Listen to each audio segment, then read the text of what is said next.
Kumusta po kayong lahat? Celebrity Chika Time po muna tayo at may inihanda po akong chika para sa inyo. Tara po't magchika na po tayo.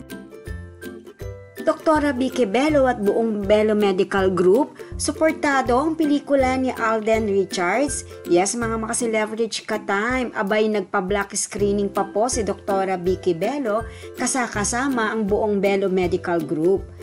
At yan ang ichichika ko po sa inyo mga celebrity Chika Time at ipakikita rin po ang ilan sa kaganapan sa pa-black screening ni Dr. Vicky Bello sa pelikula ni Alden na 5 Breakups and a Romance.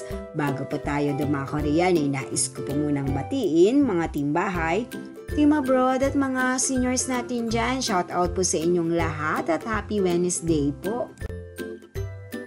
Ayan, at hindi nga rin po nagpatalo itong si Dr. Vicky Bello na nagpa-black screening sa pelikula ni Alden na 5 Breakups and a Romance. Kasama po rito ni Dr. Vicky Bello ang buong Bello Beauty Group. Yes po, alam naman po nating lahat na isa po ang Asia's multimedia star na Bello Babies ni Dr. Vicky Bello. Kaya naman po, no wonder na suportahan po nito ang kanyang pelikula. Narito po at panoorin po natin ang ilan sa kaganapan ng pa-black screening ni Dr. Vicky Bello sa pelikula ni Alden. Grassroots, as in wala pa ako. That's how proud I am to be a Bello baby, Doc. That's what he's never changed. Kahit naging big star na, super humble pa rin. That's what I tell people. And super in love with God. Thank you so much to Dr. Bello and the whole Bello medical team. Alden, I think your acting was super amazing. Don't you think so? Yeah! Best actor talaga to. And of course, you know, I've been complaining to I want a happy ending. But it was a very good movie, really very well done. In 13 days, I can't believe the production was so good. And of course, thank you for being so loyal, loving. This is really my baby. I met him when he was only 19. May milk ko sa sa lips.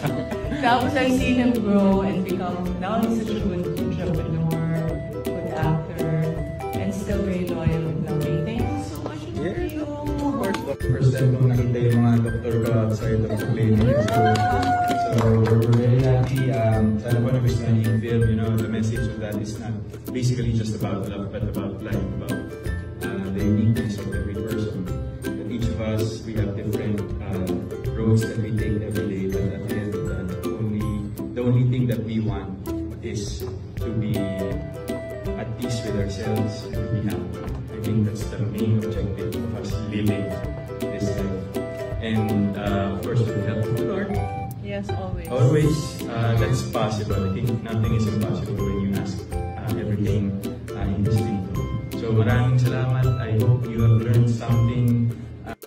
Yan po ang aking Chika Updates for today. Salamat po sa inyong panunood. Huwag po kalimutang mag-subscribe. Pwede po mag-comment sa ibaba. Basta't wag lamang po harsh o nakakasakit sa isa't isa. Salamat po muli.